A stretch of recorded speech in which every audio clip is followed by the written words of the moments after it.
Vamos lá! Hoje a gente vai fundo em um livro que, olha, mudou o jogo para muita gente quando o assunto é dinheiro. Os Segredos da Mente Milionária. A ideia aqui é destrinchar os conceitos mais importantes desse livro, do T. Harv Eker, e entender, na prática, o que ele quer dizer com essa história de reprogramar nossa mente para lidar com o dinheiro. E tudo começa com aquela pergunta aqui, vamos combinar? Todo mundo já se fez, né? Por que para algumas pessoas o dinheiro parece vir fácil, enquanto para outras é sempre uma batalha, uma luta sem fim? Pois é, a resposta que o autor dá para isso é o que ele chama de modelo de dinheiro. Pensa nisso como se fosse um software rodando na nossa cabeça, sabe? Um programa que foi instalado lá na infância, com todas as nossas crenças sobre grana e que hoje, sem a gente nem se dar conta, está ditando o nosso futuro financeiro. E como é que esse programa funciona na prática? É um efeito dominó bem simples de entender. Nossos pensamentos criam sentimentos. Esses sentimentos viram ações. E, claro, são as nossas ações que trazem os resultados. Ou seja, o que acontece aqui dentro da nossa cabeça cria o que acontece lá fora. Tá, mas aí vem a parte boa, a melhor notícia de todas. Essa programação não é uma sentença definitiva. Não é para sempre. Dá sim para mudar esse software.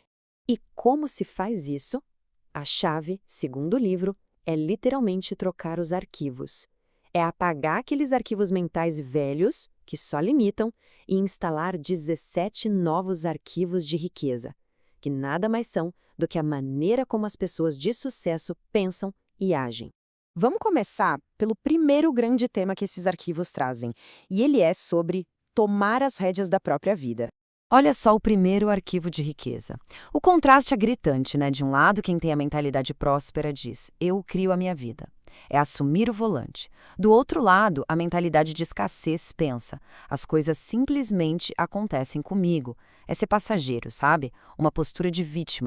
Ok, e para trazer isso para a realidade, a ação prática é tudo. O livro manda um recado direto.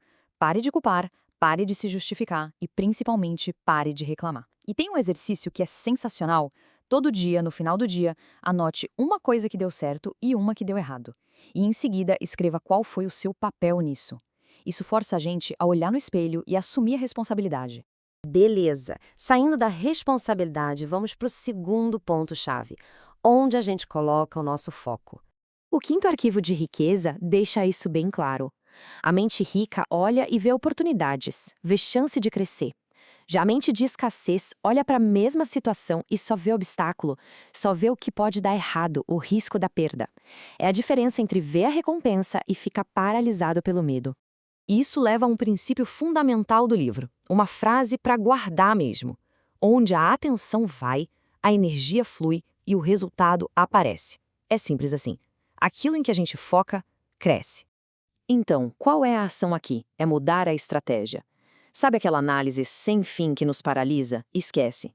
O autor sugere uma abordagem diferente, a do preparar, fogo, apontar. A ideia é genial. Se prepara o básico, o suficiente e age. Depois, no meio do caminho, vai ajustando a rota.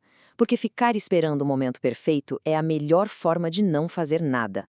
Muito bem. Agora vamos juntar tudo isso com a parte prática do dinheiro no bolso, a gestão financeira. E esse tema é essencial. O arquivo 14 não faz rodeios. É preto no branco. Quem tem mentalidade rica administra bem o dinheiro. Quem tem mentalidade de escassez administra mal. Parece óbvio, né? Mas é aí que o jogo é ganho ou perdido. E olha o pulo do gato aqui. O hábito de administrar é mais importante do que o quanto se tem para administrar. A lógica é, se a pessoa não consegue gerenciar bem o pouco que tem, por que o universo daria mais a ela? Para ajudar a criar esse hábito, o livro traz uma ferramenta bem prática, o método dos potes. É um sistema super simples para organizar o dinheiro. A ideia é separar toda a renda em 6 potes ou contas diferentes. Tem a conta da liberdade financeira, da diversão, cada uma com um objetivo. Isso garante um equilíbrio. Dá para investir para o futuro, se divertir hoje, aprender mais e até doar. E a grande mensagem é: comece agora. Não importa se é com R$ 1. O que vale é o hábito. É esse movimento que mostra, segundo a lógica do livro, que a pessoa está pronta para gerenciar quantias maiores. E isso tudo nos leva ao último segredo, aquele que, na verdade, amarra todos os outros: a busca contínua por crescimento. O último arquivo de riqueza, o de número 17, fecha com chave de ouro. De novo, o contraste. Pessoas de mentalidade rica estão sempre aprendendo, sempre se aprimorando. Já as de mentalidade de escassez acham que já sabem de tudo. O autor até diz que as 3 palavras mais perigosas que existem são "eu já sei". É como trancar a porta na cara do conhecimento e do crescimento. Porque a verdade é essa, a nossa renda só cresce até o ponto em que a gente cresce. O nosso mundo financeiro é só um espelho do nosso desenvolvimento pessoal. Uma coisa está totalmente ligada à outra. Então, vamos fechar o raciocínio. Entender tudo isso aqui é o primeiro passo. É fundamental. Mas só ler ou ouvir sobre isso não muda a conta bancária, né? O que realmente vai fazer a diferença são as ações. E para a gente terminar, fica uma pergunta. De tudo isso que a gente viu, qual é o único pensamento que dá para começar a mudar a partir de hoje? Porque no final, a grande virada de chave começa com uma pequena decisão.